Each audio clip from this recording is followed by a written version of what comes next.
wabula Bruno Betty omwaka we gunaggwerako nga weewaawo gamba nti ye ekirungi mukyala we yakomawo nayerekerawo okwezinyazinya gagazina n'okola bwoti wenna n'okola bwoti abo basire ku nte babyagala atandika okubeera ng'oyambala bufitting bupants biki obeere nga weetega ebirungi n'oyambala ekutiya n'onyenya amazina n'oseka wenna ne weemalayo toseka nnyo just put like a small smile bwoti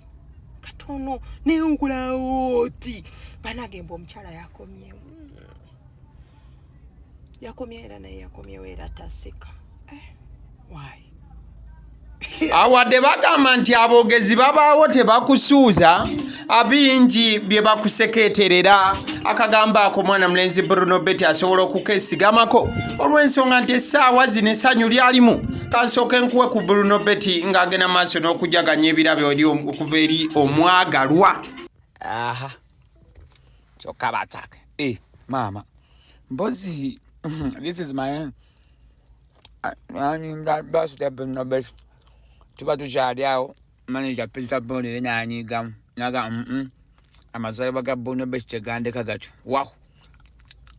ziri bbiri sagamba mbwe oli juka ya Tuesday baba akamala ebyo manager n'agamba tetuyinza kuwa nga tekuliko kirabo kamademu macha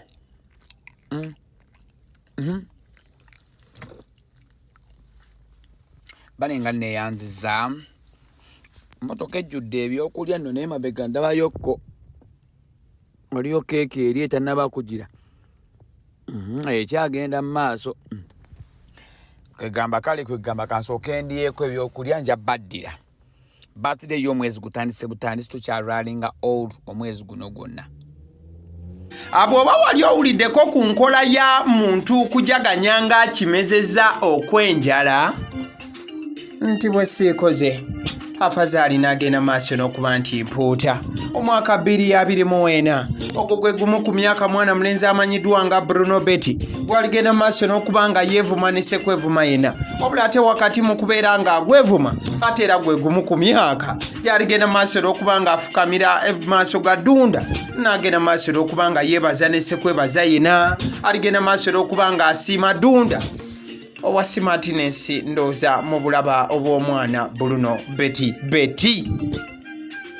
Amazaalibwa g'omuntu bwe gaba gagenze maaso n'okuba nti gatuukawo agenda maaso n'okuba nti yeetaaga ebirabo okuviira ddala eri abo abantu basinga okuba nti yeetaaga n'okubeera nti ayagala wabula mwana mulenzi Bruno Betty ng'agenda maaso n'okuba nti akuza amazaalibwa ge yabadde teyeetaaga kintu kyonna yabadde teyeetaaga kirabo kyonna wabula mwana mulenzi ono yabadde yeetaaga omuntu omu y'omwana omuwala amanyiddwa nga Nassolo omwana omuwala amanyiddwa nga Nassolo Betty oba Nassolo Teddy mubuufu ofaananako bwe butyo wabula mukama yagenze maaso n'okuba nga agrantinga wish ya mwana mulenzi Bruno Betty omukyala ate teyakomyewo omukyala omumbejja ow'omwana Bruno Betty olowooza ate teyagenze maaso n'okuba nga akomawo wabula ate n'agenda maaso n'okuba nga addira mu kaseera akakyasinze okubeera akanyuvu era akatuufu okusinziira ku mawulire gengenze maaso n'okuba nga nfuna ku desiki yange mwana muwala ono Teddy abadde yanobera sayidi awo ez'Ennyanama okusinziira ku mawulire agagenda maaso n'okuba nti gatambula wabula ekiro Mutumbi omwana omuwala ono yagenze maaso n'okuba nga azinga obugugu bwe bwonna nga bwe yali yagenda maaso n'okuba nti abwetika ekiwejjowejjo ng'agenda maaso n'okuba nga akikuba mu maka ge oba agaali amaka ge ew'omwana omulenzi Bruno Betty ojja kujjukira nti Bruno Betty olw'omukwano omungi gw'alina abadde teyagenda maaso n'okuba nga ateekawo replacement oba abadde mwana ono teyamukubako kibaati amaka ge gabadde gakyaliwo ngera we mwawula Bruno Betty emabegaawo ng'ebiyengeyenge bitulika ngagamba Betty Teddy tosobola kubanga okulisiisusiferako beki Teddy tokira Betty naawe kyaddaaki mwana muwala Teddy Nasolo omumbejja ssebo yagenze maaso n'okuba nga akomawo okusobola okulinaana omukopi Bruno Betty.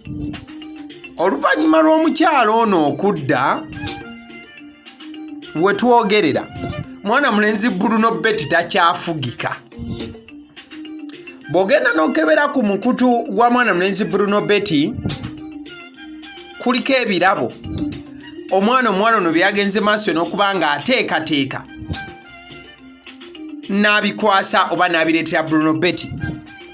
ku mazaalibwa ga Bruno Betty. Ojja kujjukira nti kati luli olunaku lumu nga mwana mulenzi Bruno Betty agenda maaso n'okuba nga akuze amazaalibwa ge. Kati ate laba omwana omuwala we yatuukidde mu kaseera kennyini. Omwana omuwala ono yagambye waayo okubeera ng'obufumbo omutebenkeza omukulu kambeeko ke mukolera. Era omukyalo ono yagenze maaso n'okuba nga awa Bruno Betty ebirabo. Bruno Betty ebirabo lwagenze maaso n'okuba nga abifuna n'agenda maaso n'okuba nga yeeraga buli wamu n'agenda maaso n'okuba nga abiteeka ku mutimbagano wonna. Era wano yagenze maaso n'okuba nga agamba thank you darling nga Bruno Betty yeebaza omwagalwa we. Mukadde ke kamu emabegakaawo bangi abaali basaba Bruno Betty abalage obukakafu nti oba ebyaddala akyalina omukyalo ono. Mwana mulenzi Bruno Betty ng'ayita ku mukutu gwe ogwa TikTok yagenze maaso n'okuba nga yeekwatayo akatambi. Bruno Betty yeekutte akatambi ng'ataddewo obugalo bwe kale ng'ataddewo anti agamusajja gaba magalo ng'ataddewo amagalo ge n'otugalo tw'omwana omuwala oba Nasolo Teddy nga bonna babutadde mu vidiyo bati nga naye engalo za Bruno Betty oziraba nga zirina ennyonta y'okukwata ku mwana omuwala Teddy n'okubeera nti amwaniriza yonna gy'abadde yanobera n'okulaba nti amwaniriza bupya akomewo okubeera ng'omukwano guddamu okuba nga gutiiriika. Wabula abamu ku ba social media in-laws ng'oli gwentandise naye omwana omuwala oyo ku TikTok yageze maaso n'okugamba nti Bruno Betty omukyala akakomyewo lekeraawo ebintu byogenda maaso n'okuba nga mbungo weeyisanga abakazi ebyo by'okolaakola okuzinaazina mbu omumbejja tabyagala. Era Bruno Betty bamugambye alekeraawo okuzinaazina atandike okwambala obugoye ngaako nga bunyuma bulungi asobole okuba nga afukuuma eddya. Omulabye omwana omuwala we yawoomedde mugomesi luli mwali mugamba nti ayambala biri. Kati nno kyekiseera guseke abasiddi omusunsuzi erinnya agaliwo omukutu kwe tuli. Kati vidiyo eno bw'ogirayikinga owulira ng'ofa owulira nga nkuyiseeko nnyo.